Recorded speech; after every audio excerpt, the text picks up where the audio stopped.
Bom dia, irmãos. Nós vamos dar início ao nosso culto nesta manhã. Queremos também dar as boas-vindas a quem nos acompanha em casa, as boas-vindas a todos os que aqui se encontram. Nós vamos iniciar este tempo de culto, de louvor ao nosso Deus, de aprendizagem da sua palavra. Vamos fazê-lo com uma palavra de oração. Vamos fechar os nossos olhos, vamos nos concentrar. Eu vou pedir ao nosso irmão Paulo, por favor, para nos dirigir numa oração inicial. Nosso Deus e Pai, a Ti vimos, agradecidos a Ti, Senhor. Estou louvando a Deus por esse grande amor que Tu tens para connosco e toda essa misericórdia que Tu tens tido também, Senhor, sobre todo este mundo, Senhor, falando em pessoas, Deus. Meu Deus, Te agradecemos mesmo assim, Senhor, por tudo aquilo que Tu tens realizado na nossa vida, tudo aquilo que Tu sonhas para nós, Senhor, tudo aquilo que Tu queres que nós vencemos, Senhor, na nossa vida, Deus. Muito obrigado por aquilo que Tu, Senhor, pões na nossa vida até, Senhor, para que possamos ter fé em Ti, Senhor, ter mais amor em Ti, Senhor, Deus. Muito obrigado, Senhor, Deus, e que realmente os nossos olhos possam ver, Senhor, a Ti, Deus, toda a Tua graça, toda a Tua misericórdia, todo o Teu amor, Senhor, que Tu tens derramado sobre as nossas vidas, Pai. Muito obrigado, Senhor, por esta manhã, Deus. Muito obrigado pela alegria que podemos sentir, Senhor, em estarmos aqui neste lugar, Senhor, para que todos, Senhor, possamos, numa só voz, Deus, Te louvar a Ti, somente, Senhor, porque Tu és grande e Tu és maravilhoso, Senhor. Muito obrigado, Senhor, por aquilo que nós iremos fazer nesta manhã, tudo aquilo que vai acontecer, Senhor, tudo aquilo que vamos ouvir, tudo aquilo que vamos cantar, Senhor, seja para a Tua honra e glória, debaixo do Teu Espírito, Senhor, debaixo da Tua unção, debaixo da Tua pessoa, Senhor, porque somente Tu és Deus, Pai. Muito obrigado, Senhor, em nome de Jesus. Amém. Amém. E nós vamos ficar em pé, vamos iniciar louvando o nome do nosso Deus com um hino do nosso salmozinho, então, o hino número 30, que diz: Venha ao Todo-Poderoso. E é um hino de invocação, fala-nos em Deus, fala-nos em Jesus e também ao Santo Espírito para que abençoe o nosso culto. Vamos assim pedir à Trindade para que seja connosco em todo o tempo. Nós aqui vamos estar e também depois. Vem ao Todo-Poderoso.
Que é o Corinto número 15, e que nos fala do propósito que nos trouxe aqui. Viemos para louvar-te com o coração, viemos para dar-te a nossa gratidão e vamos entregar nosso louvor.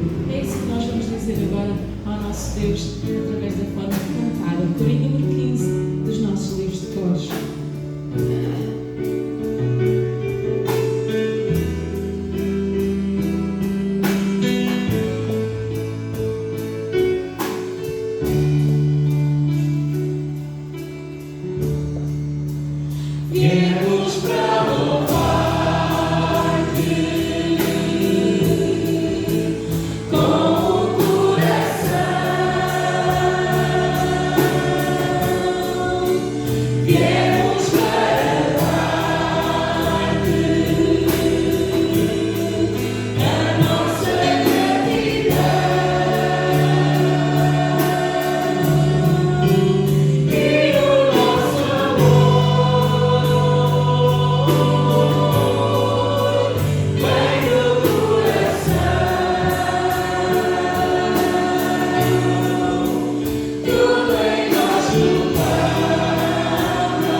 Haja este desejo de ver Jesus brilhar, em todo o tempo Jesus brilhar, e que a transformação em nós continue sempre a acontecer, tal como nós cantamos neste corinho, renovados, transformados, mas que seja sempre Jesus a brilhar. Vamos então dizer isso mesmo: brilha Jesus.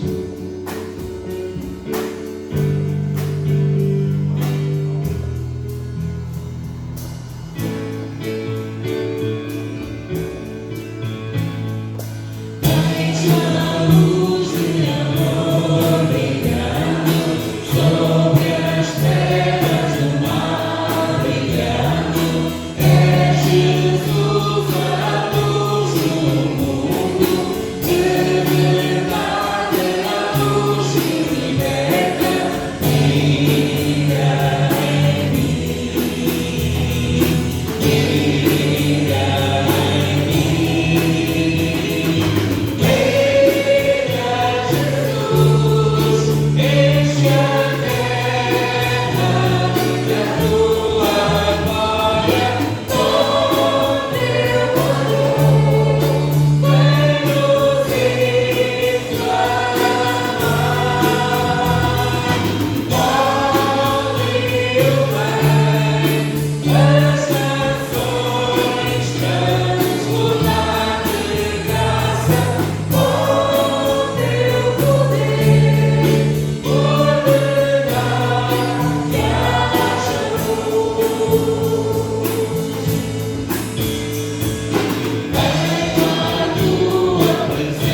Nós vamos ter agora a oportunidade de fazer rapidamente referência aos nossos aniversariantes, mas antes disso eu chamava o nosso irmão Carlos, por favor, para poder proceder ao levantamento das nossas ofertas, dos nossos dízimos, e durante esse tempo estaremos então a falar dos aniversariantes e também a ter mais alguns anúncios neste domingo. Então, esta semana temos a referência da irmã Leopoldina. Parabéns! Isto é assim quando nós temos cá o pessoal que faz anos. A irmã Arlene, ainda não a vi hoje, não. O Tomás Peguinho, a irmã Manuela e a Andresa. Foram estes os registros que nós temos. Não sei se aqui presente estará mais alguém. Sim. Não sei se aqui presente estará mais alguém que completou-nos esta semana. Não. Só temos mesmo a nossa irmã Leopoldina. Então nós desejamos, como é óbvio, todos estes nossos irmãos e irmãs, todas estas pessoas que nós temos aqui, que o Senhor ricamente os abençoe e por mais um ano de vida somos gratos pelas suas vidas. Eu vou então passar a palavra ao João Pedro para que ele possa também fazer mais alguns anúncios nesta manhã. Bom dia, irmãos. Está qualquer coisa? Não? Não está? Qualquer coisa? Já. Ok. Bom dia, irmãos. Bem-vindos à casa do Senhor. Como já repararam, não temos connosco aqui o pastor Osvaldo. Ele foi convidado para estar hoje pregando na Igreja Presbiteriana de Febo Muniz e foi acompanhado do nosso irmão, o diácono Pedro Silva. Por isso que temos hoje a colaboração da Fatinha, lá atrás. Está a tomar nota então dos presentes.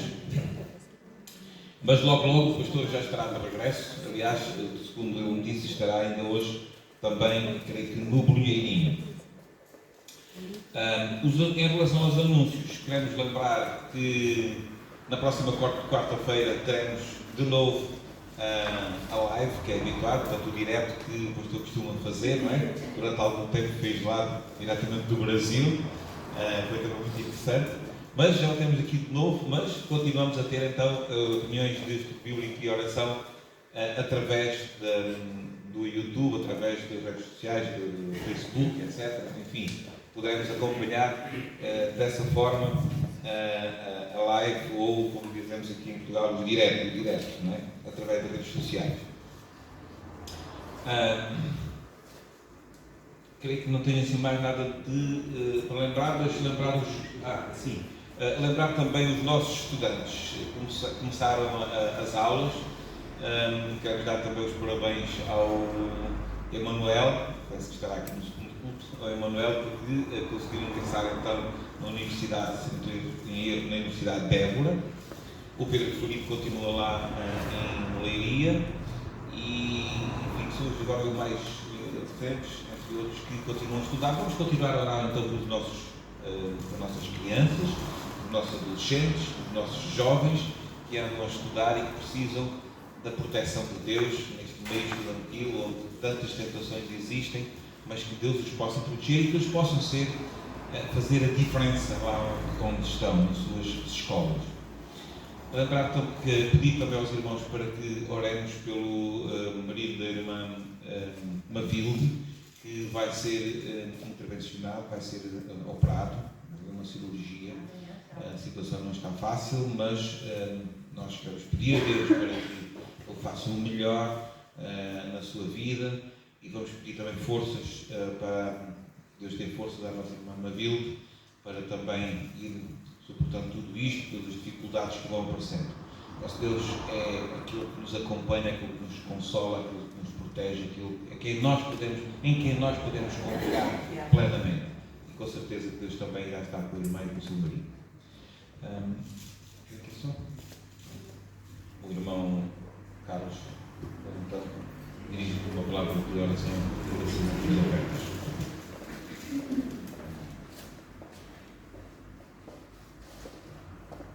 Pai, muito obrigado por mais uma vez estarmos na tua casa. Muito obrigado, Senhor, pela alegria que nós temos quando vemos à casa do Senhor. Pai Santo, nós viemos aqui com o propósito de louvar o teu nome e agradecer como tu és livre. Também a contar as bênçãos que tu nos tens dispensado, que tu nos tens dado, através deste longo da nossa história, Pai. Muito obrigado, Senhor, que realmente nós possamos sempre guardar nos nossos corações esta gratidão para contigo, ó Pai. Tu fizeste tudo já nas nossas vidas, fizeste o que tinhas melhor, ó Pai, Tu pagaste o preço da nossa dívida, Pai Santo, e nós hoje estamos salvos, estamos libertos em Cristo Jesus. Grandioso és tu, ó Pai. Esse amor é indispensável, esse amor é maravilhoso. Tu és um Deus de amor, ó Pai. Muito obrigado, Senhor, que esse amor também se transforme nos nossos corações, uns para com os outros, ó Pai, para que haja amizade na tua igreja, Pai, para que não haja contendas, não haja divisórias, Pai, mas que haja uma união, uma comunhão em Cristo Jesus, ó Pai. Muito obrigado, Senhor. Derrama pelo teu Santo Espírito hoje, ó Pai, que realmente nós possamos estar empolgados, cheios de alegria, com a palavra, com os cânticos, com as orações, ó Pai. Muito obrigado, Senhor. Usa a tua serva com a palavra, Pai, para que ela realmente, o Espírito Santo, possa conduzir todas as coisas, ó Pai. Que ela realmente seja um veículo, um transporte nas tuas mãos, ó Pai. Para que ela possa transmitir tudo aquilo que colocaste no seu coração, ó Pai. Ela já ficou alegre com a palavra, mas nós queremos ficar alegres também com a mesma, ó Pai. Fala aos nossos corações através da palavra. Ela é viva, ela é eficaz para as nossas vidas, ó Pai. Graças te damos, ó Pai, pelas ofertas que nós recebemos, levantamos nos teus filhinhos, ó Pai, que realmente elas sejam bem distribuídas, bem aplicadas nas aplicações mais necessárias da tua obra, ó Pai, para que não haja falta na casa do Pai, meu Deus. Muito obrigado, Senhor. Fica com os cânticos ainda e tudo que seja feito aqui esta manhã e depois no culto logo a seguir, seja feito para a honra e glória do teu nome, Pai. Muito obrigado. Em nome de Jesus, aleluia, em nome de Jesus. Amém.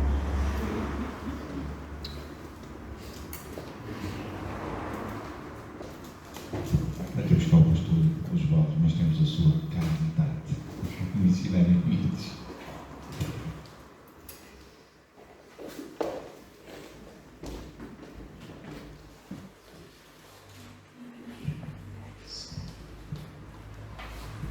Graça e paz, queridos. Semana passada vi alguns dos irmãos, não vi a todos que estão aqui hoje, né? Então é muito bom estar de volta, estar aqui com os queridos. Muito bom podermos nos reunir, ainda que em partes, né? Não todos juntos em uma única reunião, mas em partes, podermos nos rever. Esse é um privilégio de poucos grupos, né, evangélicos aí na extensão do mundo. Alguns que ainda não puderam voltar a reunir-se, outros que estão com um número ainda mais reduzido do que o nosso grupo aqui. Então realmente é uma alegria podermos estar juntos e mais ainda, né, podermos nos encontrar depois de tantos meses que estamos aí a vivenciar uma situação mundial e estamos aqui, não é? Só isso já é motivo de agradecermos ao Senhor e de agradecermos ao Senhor. Estamos também com o nosso coração um pouco entristecido esta semana pelo falecimento, né, da irmã Francisca, algo inesperado, né, algo que nós não estávamos, vamos dizer assim, né, não havia nenhuma perspectiva de que aconteceria. Então, minha oração é que o consolo do Espírito Santo esteja sobre a família, esteja sobre a igreja, esteja sobre os amigos, e que nós realmente venhamos a compreender cada vez mais que todos os nossos dias estão nas mãos de Deus. Às vezes tememos, né, porque vem uma pandemia como esta, mas Deus tem um tempo certo para todos nós. E a nossa oração agora é pela família e especialmente, né, pela Lourdinha, que sabemos que será uma transição muito difícil para ela esse momento, também pelo Mário, pelos netos, pela nora, né? Mas nosso coração fica aí um pouco mais apertadinho pela Lourdinha, né? E pedimos ao Senhor que realmente haja consolo, conforto, direção do Espírito Santo, né? Sobre a vida dela e sobre a vida de toda a família. Amém, queridos? Nós vamos então ler em Atos, no capítulo 16. Nós vamos ler o capítulo todo, não é um capítulo muito longo, né? Vamos ler para poder compreender plenamente aí o capítulo. Alguns vão dizer 40 versículos, não é longo, né? Está na média. Existem alguns mais longos do que esses. Então nós vamos fazer essa leitura. Atos capítulo 16. Diz assim: chegou também a Derbe e a Listra. Havia ali um discípulo chamado Timóteo, filho de uma judia, crente, mas de pai grego. Dele davam bom testemunho os irmãos em Listra e Icônio. Quis Paulo que ele fosse em sua companhia e por isso circuncidou por causa dos judeus daqueles lugares, pois todos sabiam que seu pai era grego. Ao passar pelas cidades, entregavam aos irmãos para que as observassem as decisões tomadas pelos apóstolos e presbíteros de Jerusalém. Assim, as igrejas eram fortalecidas na fé, dia a dia, e aumentavam em número. E percorrendo a região da Frígio-Gálata, tendo sido impelidos pelo Espírito Santo a pregar a palavra na Ásia, defrontando Mísia, tentavam ir para a Bitínia, mas o Espírito de Jesus não permitiu. E tendo contornado Mísia, desceram a Troade. À noite, sobreveio a Paulo uma visão, na qual um varão macedônio estava em pé e rogava, dizendo: passa a Macedônia e ajuda-nos. Assim que teve a visão, imediatamente procuramos partir para aquele destino, concluindo que Deus nos havia chamado para lhes anunciar o Evangelho. Tendo, pois, navegado de Troade, seguimos em direitura a Samotrácia no dia seguinte, a Neápolis, e dali a Filipos, cidade da Macedônia, primeira do distrito e colônia. Nesta cidade permanecemos alguns dias. No sábado, saímos da cidade para junto do rio, onde nos pareceu haver um lugar de oração. E assentando-nos, falamos às mulheres que ali tinham concorrido. Certa mulher chamada Lídia, da cidade de Tiatira, vendedora de púrpura, temente a Deus, nos escutava. O Senhor lhe abriu o coração para atender às coisas que Paulo dizia. Depois de ser batizada, ela e toda a sua casa nos rogou, dizendo: se julgais que eu sou fiel ao Senhor, entrai em minha casa e aí ficai. E nos constrangeu a isso. Aconteceu que, indo nós para o lugar de oração, nos saiu ao encontro uma jovem possessa de espírito adivinhador, o qual, adivinhando, dava grande lucro aos seus senhores. Seguindo a Paulo e a nós, clamava dizendo: estes homens são servos do Deus Altíssimo e vos anunciam o caminho da salvação. Isso se repetia por muitos dias. Então Paulo, já indignado, voltando-se, disse ao Espírito: em nome de Jesus Cristo eu te mando, retira-te dela. E ele na mesma hora saiu. Vendo seus senhores que se lhe desfizera a esperança do lucro, agarrando em Paulo e Silas, os arrastaram para a praça à presença das autoridades e, levando-os aos pretores, disseram: estes homens, sendo judeus, perturbam a nossa cidade, propagando costumes que não podemos receber nem praticar, porque somos romanos. Levantou-se a multidão unida contra eles, e os pretores, rasgando-lhes as vestes, mandaram açoitá-los com varas. E depois de lhes darem muitos açoites, os lançaram no cárcere, ordenando ao carcereiro que os guardasse com toda a segurança. Este, recebendo tal ordem, levou-os para o cárcere interior e lhes prendeu os pés ao tronco. Por volta da meia-noite, Paulo e Silas oravam e cantavam louvores a Deus, e os demais companheiros de prisão escutavam. De repente sobreveio tamanho terremoto que sacudiu os alicerces da prisão. Abriram-se todas as portas e soltaram-se as cadeias de todos. O carcereiro despertou do sono e vendo abertas as portas do cárcere, puxando da espada, ia suicidar-se, supondo que os presos tinham fugido. Mas Paulo bradou em alta voz: não te faças nenhum mal, que todos aqui estamos. Então o carcereiro, tendo pedido uma luz, entrou precipitadamente e trêmulo, prostrou-se diante de Paulo e Silas. Depois, trazendo-os para fora, disse: senhores, que devo fazer para que seja salvo? Responderam-lhe: crê no Senhor Jesus, e serás salvo tu e a tua casa. E lhe pregaram a palavra de Deus e a todos da sua casa. Naquela mesma hora da noite, cuidando deles, lavou-lhes os vergões e açoites. A seguir, foi ele batizado e todos os seus. Então, levando-os para a sua própria casa, lhes pôs a mesa, e com todos os seus manifestava grande alegria por terem crido em Deus.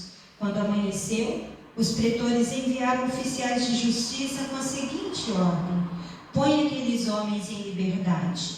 Então o carcereiro comunicou a Paulo estas palavras. Os pretores ordenaram que fossem postos em liberdade. Agora, pois, saí e ide em paz. Paulo, porém, lhes replicou: sem ter havido processo formal contra nós, nos açoitaram publicamente e nos recolheram ao cárcere, sendo nós cidadãos romanos. Querem agora, às ocultas, lançar-nos fora? Não será assim, pelo contrário, venham eles e pessoalmente nos ponham em liberdade. Os oficiais de justiça comunicaram isso aos pretores, e estes ficaram possuídos de temor quando souberam que se tratava de cidadãos romanos. Então foram ter com eles e lhes pediram desculpas, e relaxando-lhes a prisão, rogaram que se retirassem da cidade.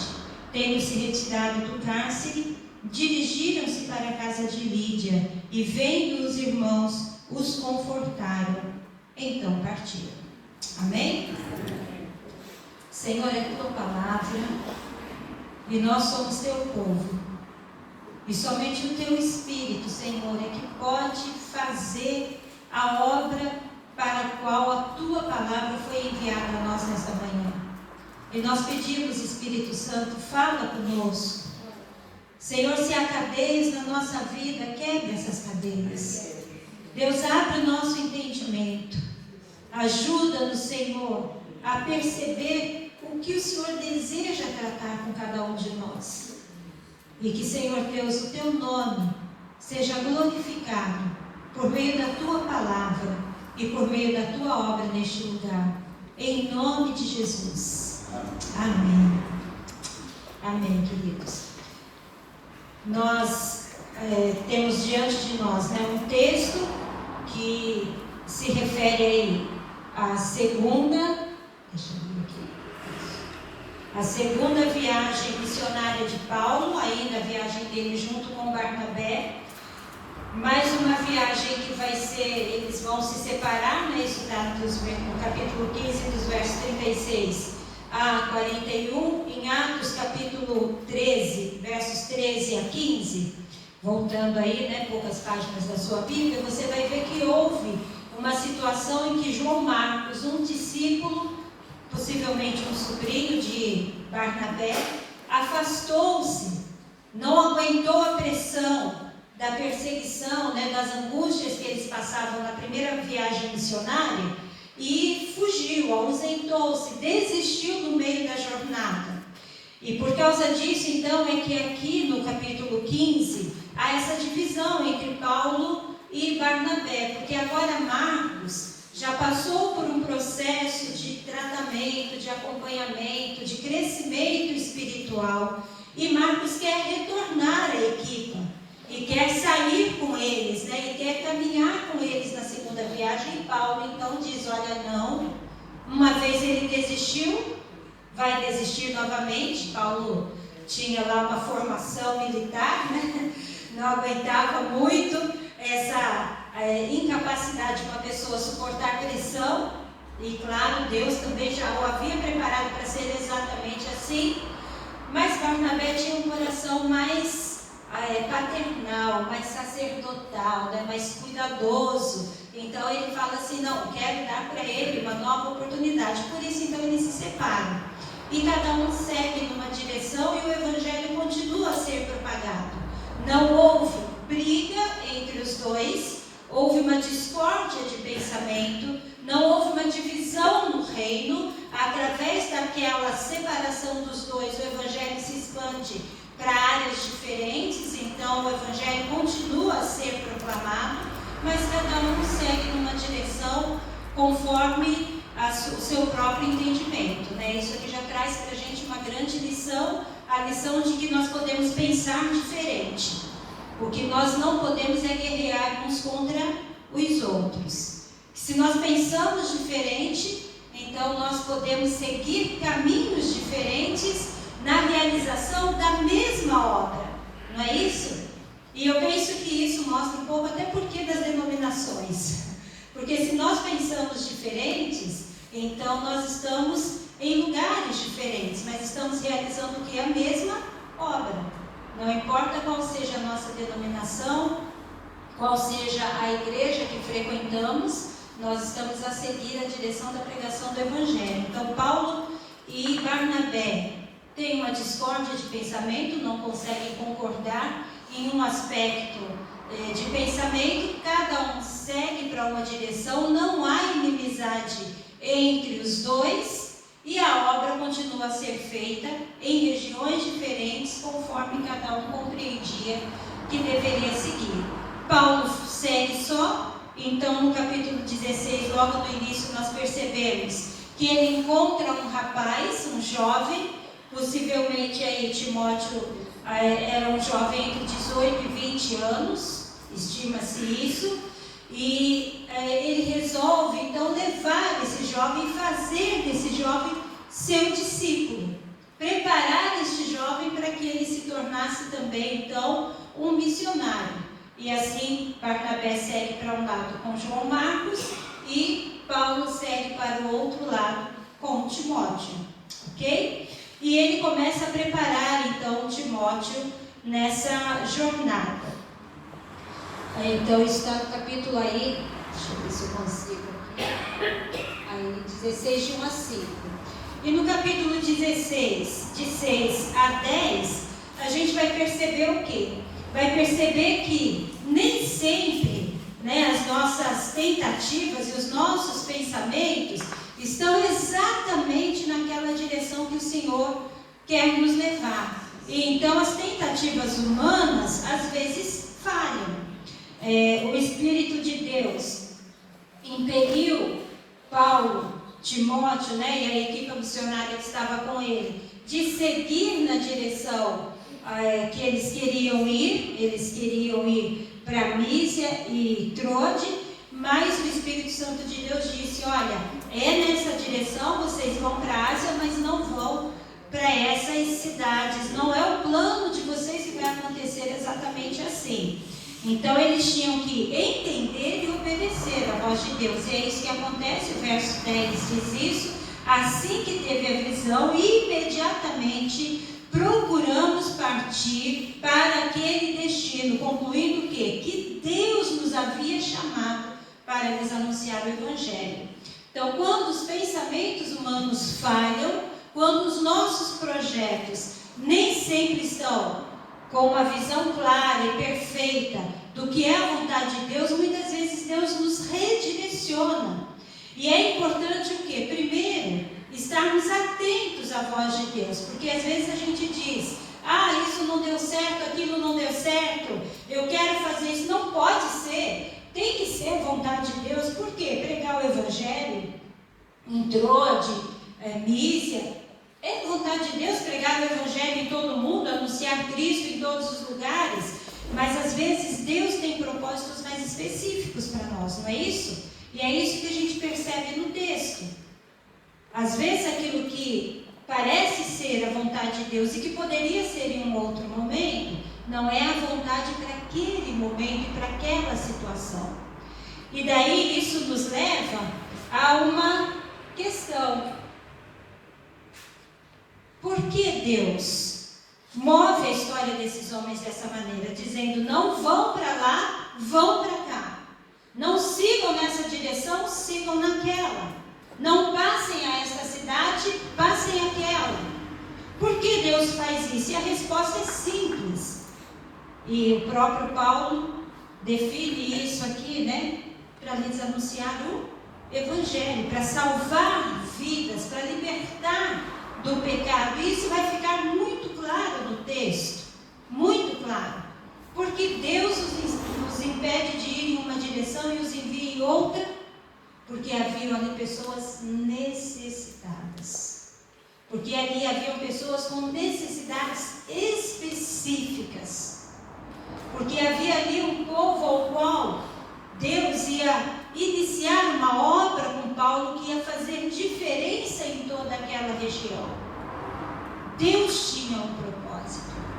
E isso nos leva então a uma segunda lição nessa manhã.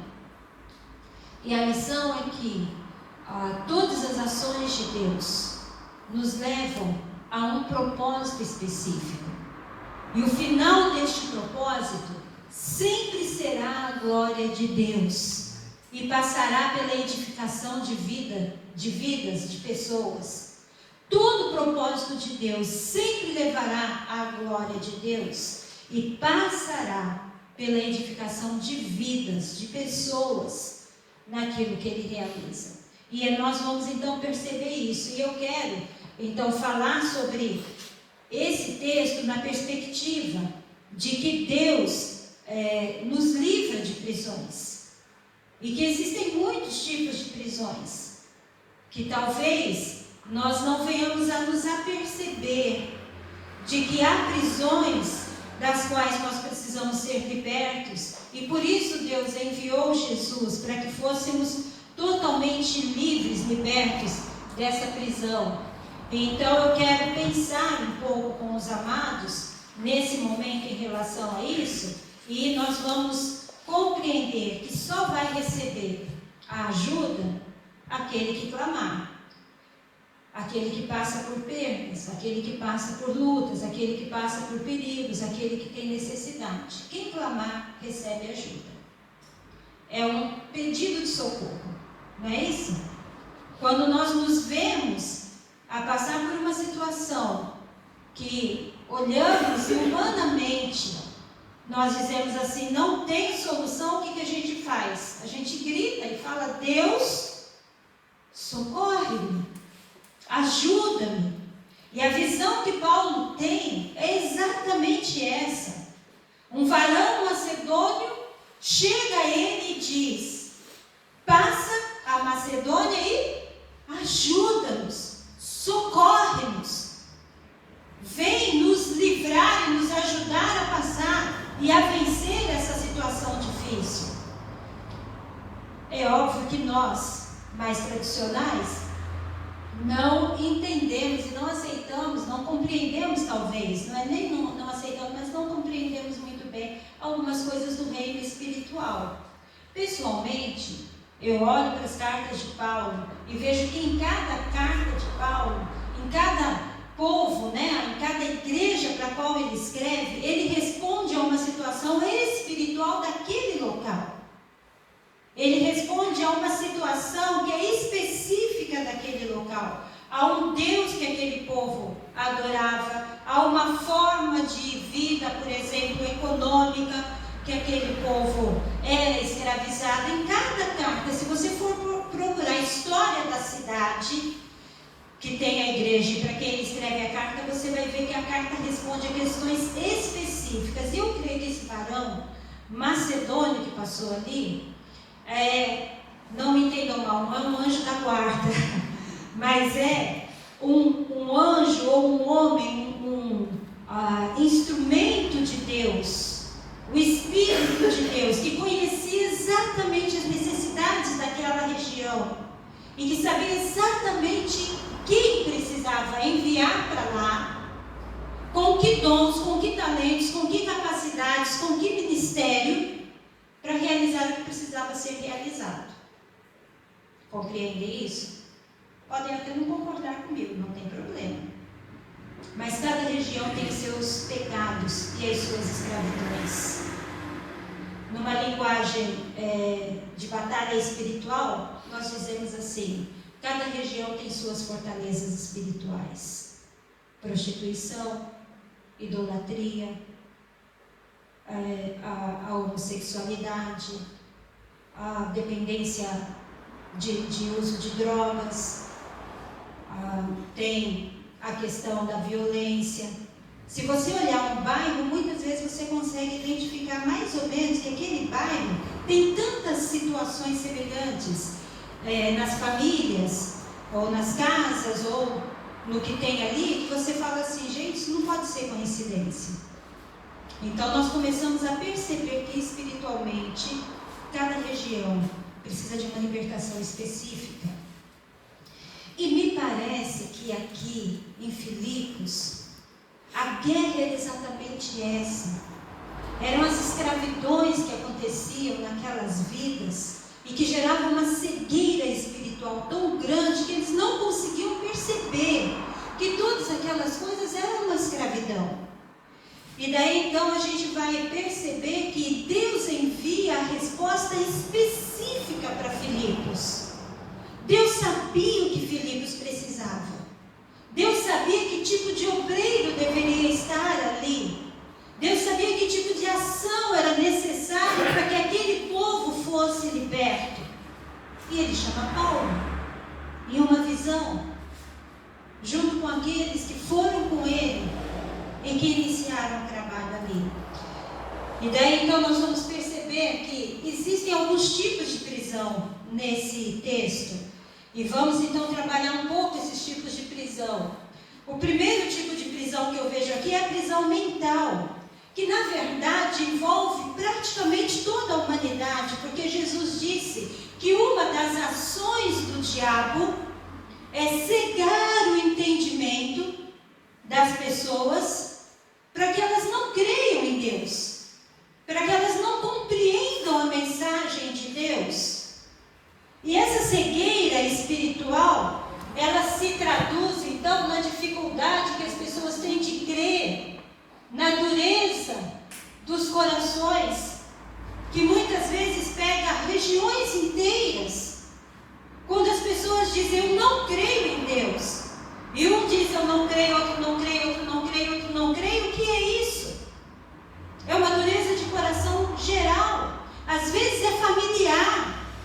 Às vezes, na família, na nossa família, tantas pessoas dizem: eu não consigo crer. Isso nunca vai acontecer na minha história.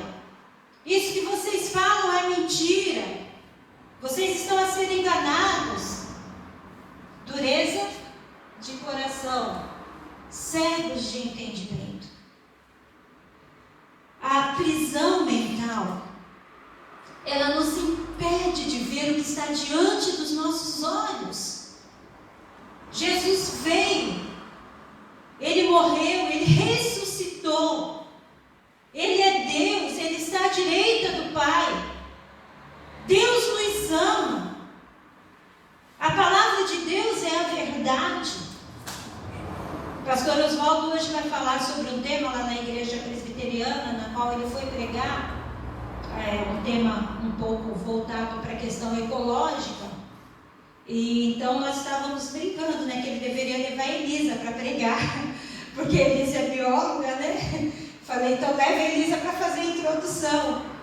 E nós começamos então a conversar um pouco sobre isso, né? Sobre a questão dos rios, sobre a questão da terra seca e de tudo aquilo que Deus faz na criação. E as teorias, né, geológicas, as teorias aí da formação do mundo, mostram que no princípio só havia água e que depois começaram a surgir terra seca e as montanhas, né? E depois a primeira forma de vida específica foi na água. Eu falei: então, né? Só que Gênesis 1 já falou isso antes de todas essas teorias acontecerem. E para que a água começasse a dar lugar seca, para que aparecesse, precisava haver primeiro o quê? Luz. Porque sem o sol, a água não evapora. Não é isso? E a terra seca não apareceria. Só que o diabo segue o entendimento das pessoas. E a ciência fala o mesmo que a Bíblia fala. Mas não conseguem colocar aquela primeira frase. No princípio era Deus. No princípio era Deus. E o Verbo estava com Deus. E o Verbo era Deus. No princípio, Deus criou todas as coisas. Percebe isso? Prisão mental. Cegueira de entendimento. E a minha oração é que aqui nesse tempo, toda cegueira mental caia por terra. Toda dificuldade de crer, toda dureza de coração, toda falta de entendimento espiritual caia por terra. E que lá, nas casas, nos lugares onde as pessoas estão a ouvir este culto, em qualquer horário, em qualquer momento, que toda cegueira mental caia por terra. E que em nome de Jesus, em nome de Jesus, essas cadeias sejam quebradas e haja liberdade nesta vida e neste lar. Essa cegueira mental a gente percebe em Lídia. A gente vai falar sobre isso daqui um pouquinho.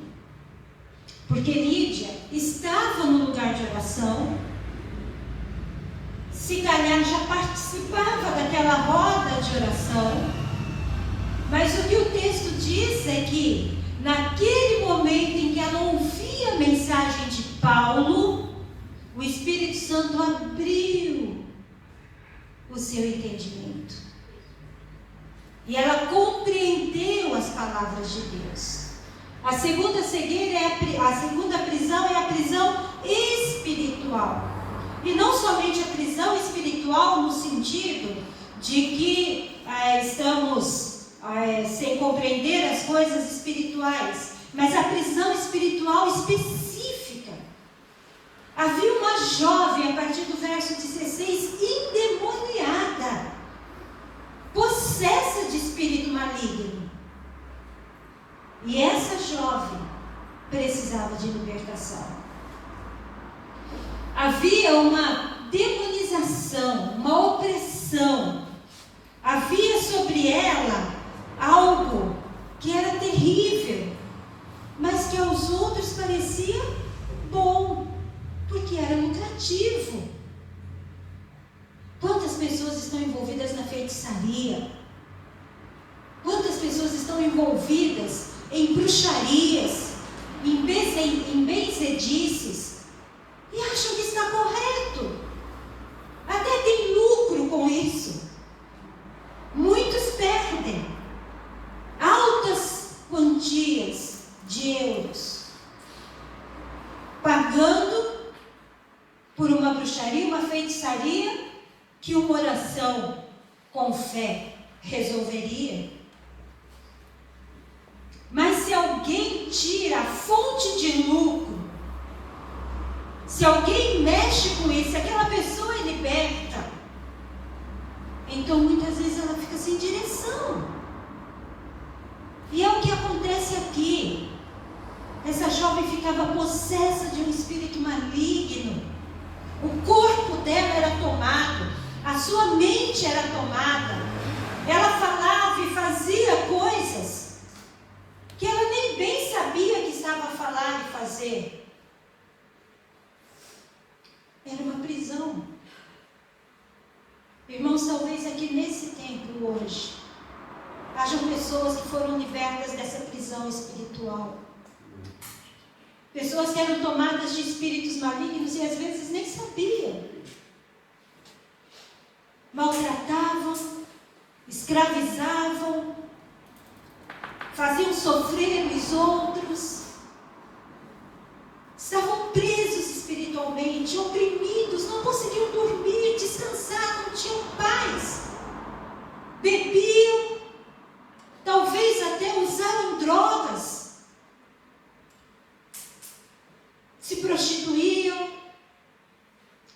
querem mulheres ou homens que iam encontrar libertação, porque estavam escravizados espiritualmente.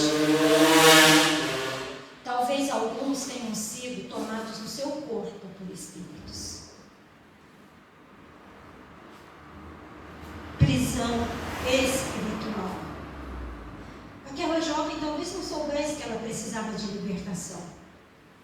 Mas o Espírito Santo de Deus olhou naquela mulher, naquela jovem, e de alguma forma disse a Paulo: passa a Macedônia e ajuda aquela jovem.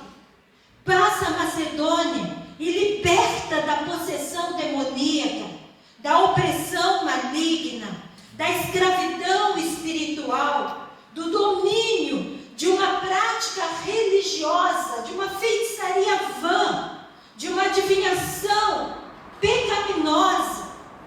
Liberta aquela jovem. E foi por isso que Deus mudou a história, o rumo de Paulo e até mesmo de Barnabé. Prisões materiais. Aqueles senhores daquela jovem não conseguiam se alegrar porque aquela menina estava livre. Não conseguiam olhar para a história do seu povo e pensar: estamos a ser transformados. Não conseguiam ver e crer, porque tinha uma cegueira mental, tinha uma cegueira espiritual. Embora talvez o seu corpo não fosse possuído por um demônio, estavam cegos de entendimento pelas obras de Satanás e apegados aos lucros, e apegados ao dinheiro, o espírito do materialismo, de uma economia escravizante, de uma dependência de bens e riquezas, que se alegrava mais com o fruto material da sua vida do que com a alegria e liberdade da vida de uma pessoa. Esses homens estavam presos aos bens, ao domínio econômico e à ganância. Espírito do materialismo que domina o nosso século, que age através do capitalismo, mas que age através do socialismo e de uma democracia socialista, que age porque os homens são assim. Não importa que nome demos ao nosso sistema de governo, a verdade é que os homens são assim. E quando há amor às riquezas, Jesus disse: é mais fácil um camelo passar pelo buraco de uma agulha do que um rico entrar no reino dos céus. Porque quando há amor às riquezas, é uma decisão profunda para um ser humano abrir mão de tudo isso e seguir a Jesus. O jovem rico que foi falar com Jesus obedecia aos pais, honrava pai e mãe, amava ao próximo, fazia boas coisas, não mentia, não cobiçava o que era do outro. Mas o trono da sua vida era das riquezas. Quando Jesus disse: só te falta uma coisa, vende tudo que tens, vem e dá aos pobres, vem e segue-me. Ele saiu triste. E o texto diz que era porque ele era dono de muitas terras, de muitas posses. Abrir mão da riqueza é uma escravidão. Não é que temos que ser pobres ou abrir mão de tudo que temos. É que aquele jovem é um modelo daqueles que trocam: amarás o Senhor teu Deus sobre todas as coisas, pelo amor aos bens, que escraviza e mata. E a última forma de escravidão, ou a quarta do texto, é a prisão física. Porque havia cárcere, haviam cadeias, haviam correntes, haviam portas, haviam trancas. Era uma prisão física. Mas essa prisão não pôde limitar quem estava lá dentro. porque a prisão era física, mas quem foi lançado dentro daquela prisão já tinha passado pela libertação mental, espiritual e material. Já tinha sido liberto. Eles estavam na prisão, mas eles não estavam presos, estavam livres, porque Jesus os havia liberto. E isso então nos faz incluir aqui a quinta prisão, que é a prisão da falta de controle humano. Porque essa prisão física está presente no texto não é por causa de Paulo e Silas, não é por causa do fato de eles serem lançados lá, mas é por causa do carcereiro. O carcereiro que recebe uma ordem daqueles senhores: vigia, guarde esses homens na prisão. Depois deles terem açoitado, depois deles terem lançado na prisão, eles dizem: fica atento a estes homens. Mas o Espírito de Deus, ele não se limita ao controle humano. Podia ter portas, podia ter trancas, podia ter cadeias nos pés, correntes amarrando aqueles pés, algemas prendendo-os naquele lugar. Mas o Espírito de Deus entra e um terremoto acontece.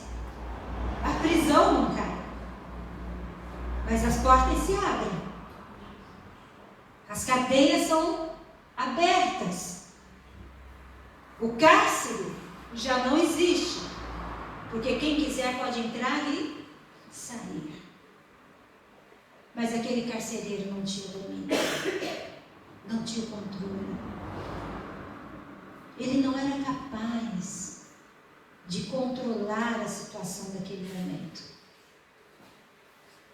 E quando os homens pensam que eles perderam o controle de todas as coisas, eles dizem: ai de mim, perdi tudo, deixei falir o que não podia, destruí minha família, não fui capaz de cuidar dos meus filhos, não consigo colocar o sustento na minha casa, não sou capaz de controlar esse vírus. Quando a gente olha, a gente fala: perdi o controle. Muitas vezes a solução era que o carcereiro ia buscar para si mesmo, como diz lá no verso 27, pegou uma espada e ia suicidar-se. Irmãos, quanta história de suicídio aqui em Portugal, quanta história de suicídio aqui em Ponte de Sor. Quantas mulheres choram seus maridos mortos por suicídio? Quantos maridos choram as suas esposas mortas pelo suicídio? Quantos filhos ainda jovens tiraram a sua própria vida? Quantos idosos desistem de viver e morrem aos poucos, tirando a sua própria vida? Quando nós achamos que o controle nos foi tirado, a desesperança toma o nosso coração, o medo de seguir em frente, de viver, domina a nossa alma, e a única solução que parece possível a nós é a morte. É a morte.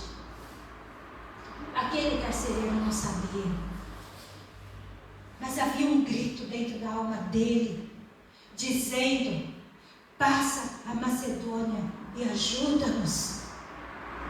Lídia não sabia, mas havia um grito dentro da sua mente dizendo: passa a Macedônia e ajuda-nos.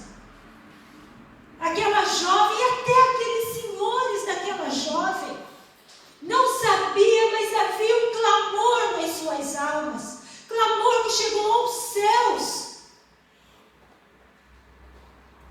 clamor que chegou aos céus e que fez com que Deus enviasse aquele homem e que dissesse para Paulo: não vai para Mísia, não vai para Troade, vai para Filipos, passa a Macedônia e ajuda aquele povo.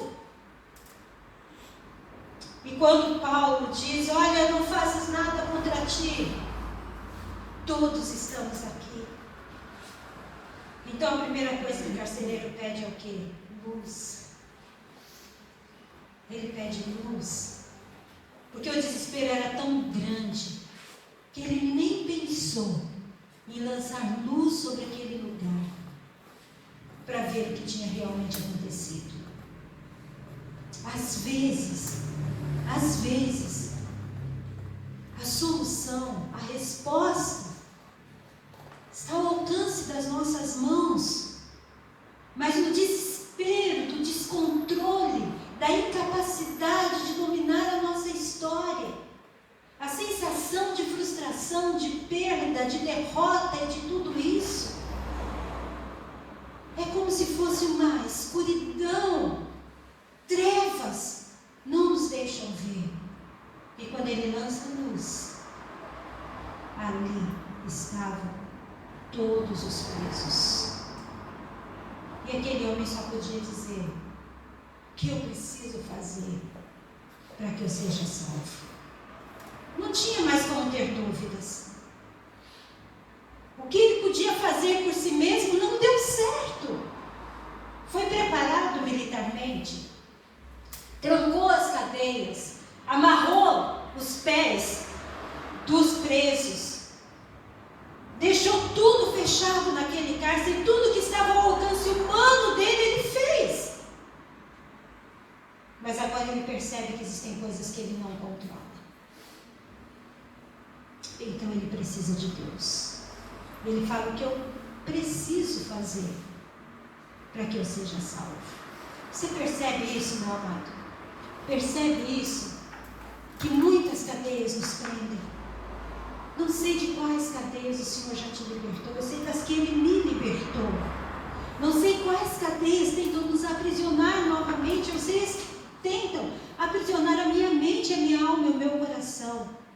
Mas eu quero que você pare, você pense que a verdadeira liberdade está em Cristo Jesus. A verdadeira liberdade está em Cristo. Não há situação para a qual Ele não tenha resposta. Isaías capítulo 61, os versos 1 a 3, e isso é depois repetido em Lucas, no capítulo 4. Jesus veio para quê? Para libertar os cativos, para pôr em liberdade os algemados. Ele veio para trazer a cura e a restauração. Ele veio para trazer o ano aceitável do Senhor. É a palavra que nos diz isso. O Senhor Jesus é o único que tem a libertação plena, total e verdadeira para as nossas vidas. Todas as cadeias são quebradas em Cristo Jesus. O próprio Jesus declarou: e conhecereis a verdade, e a verdade vos libertará. E na continuidade de João, no capítulo 8, é bom que você leia de 31 a 36. Eu já passei bastante do horário, então não vou ler, mas você pode ler depois.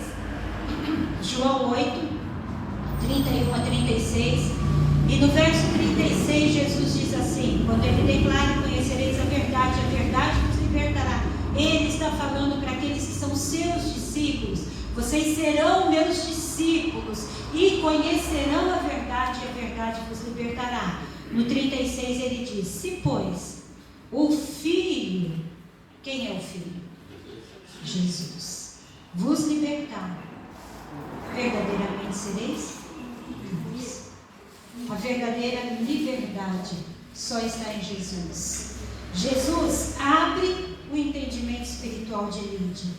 Jesus liberta das garras de Satanás aquela jovem adivinhadora. Jesus quebra as cadeias mortais que envolviam o carcereiro. Em Cristo, a verdadeira liberdade. Porque Ele pode agir no mental, no espiritual, no emocional, no físico. Jesus quebra todas as cadeias e nos livra de todas as prisões. Não importa o quão profunda possa parecer a prisão na qual você está. Jesus entra nessa história e Ele quebra as cadeias. Ele quebra as cadeias. Creia nisso. Somente os senhores da jovem não experimentaram a libertação em Cristo. E por quê? Por que eles não experimentaram a libertação em Cristo? E a resposta vem com a percepção de que eles não clamaram por socorro, pois não reconheciam suas algemas, preferiam o lucro à liberdade. Nenhuma libertação vem sem que nós clamemos por socorro. Seja consciente ou inconscientemente, nenhuma libertação vem se não clamarmos por socorro. E a decisão é nossa. O fim da nossa história somos nós quem escrevemos. Se há prisões na nossa vida, nós definimos. Aqueles homens viram o milagre, viram a libertação, e não sendo suficiente ver a libertação da jovem, aqueles homens foram tomados de temor. É isso que diz o verso 38. Porque aqueles que eles prenderam eram romanos, mas porque eles tinham feito coisa errada, porque eles tinham aprisionado e chicoteado quem eles não deveriam ter feito. Aqueles homens ficaram tomados de temor, porque aquela prisão, num terremoto, se abriu e aqueles homens não saíram. Eles viram, mas continuaram presos mentalmente, continuaram presos espiritualmente, continuaram presos nos seus bens materiais. Paulo e Silas estavam no cárcere físico, mas eram livres, porque foram libertos por Jesus.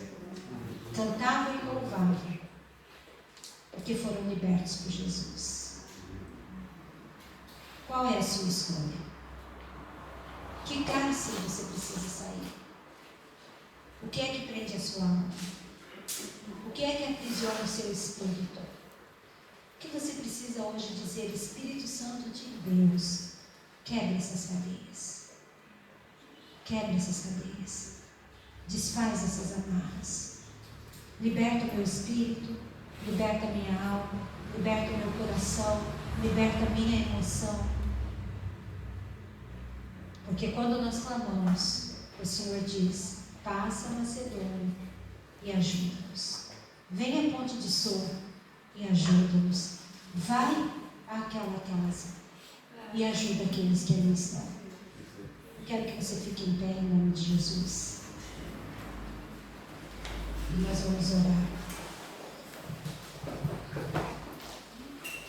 E vamos clamar ao Senhor. Eu quero que você traga ao seu coração aquilo que tem prendido a sua alma. E que você confesse ao Senhor. Lembre-se, a decisão da liberdade em Cristo depende de cada um de nós. Se você disser: eu quero ser livre, Senhor Jesus, Ele vai te libertar. Senhor, nós estamos aqui como povo teu, Senhor. Queremos ouvir o Senhor a falar pessoalmente a cada um de nós.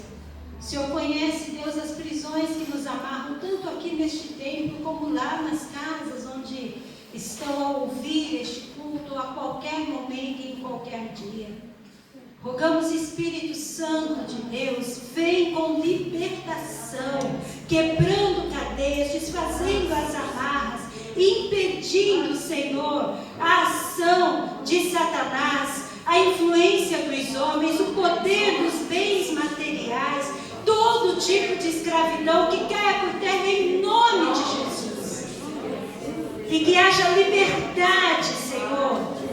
Que haja liberdade em nome do Senhor Jesus, sobre a mente, sobre o coração, sobre a alma, sobre o físico.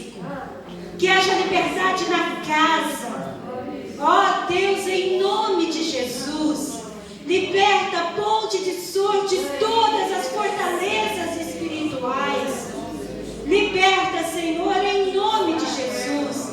Levanta um povo cheio de poder e autoridade do Senhor, para ser enviado aonde há aquele clamor, às vezes inconsciente por ajuda, mas que o teu Espírito sabe que ali há alguém que precisa de cura e libertação.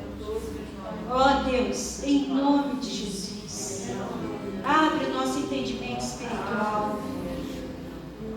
Abre o nosso entendimento espiritual, Senhor, e ajuda-nos a entregar todo o domínio, todo o controle das nossas vidas nas Tuas mãos, para que não o espírito de morte, mas de vida abundante domine a nossa existência. Em nome de Jesus. Amém e amém. Amém, queridos. Podem se assentar. Nós vamos concluir, estamos a chegar ao fim e vamos concluir com um louvor, declarando quem é o senhorio do nosso coração, que é o nosso Senhor Jesus, e dizendo realmente, como termina o coro, que nós vamos cantar, que não há cadeias ou prisões que Ele não possa libertar. Nós vamos terminar em pé. É o corinho número 89 dos nossos livros de cores. E vamos dizer que nós adoramos aquele que venceu. Estaremos assim a terminar o nosso culto nesta manhã.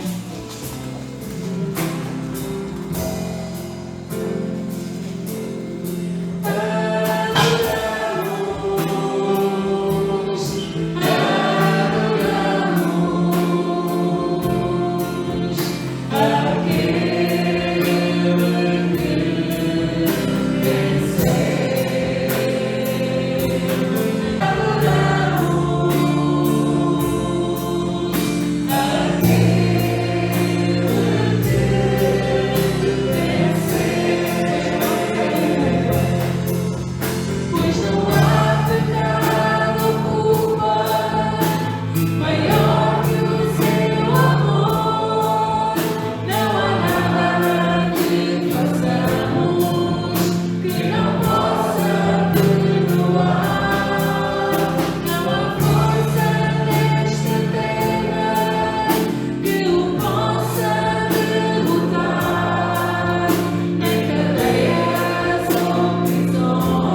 Senhor, que Ele seja o Senhor das nossas vidas em todas as situações e nos liberte, Senhor, constantemente de tudo.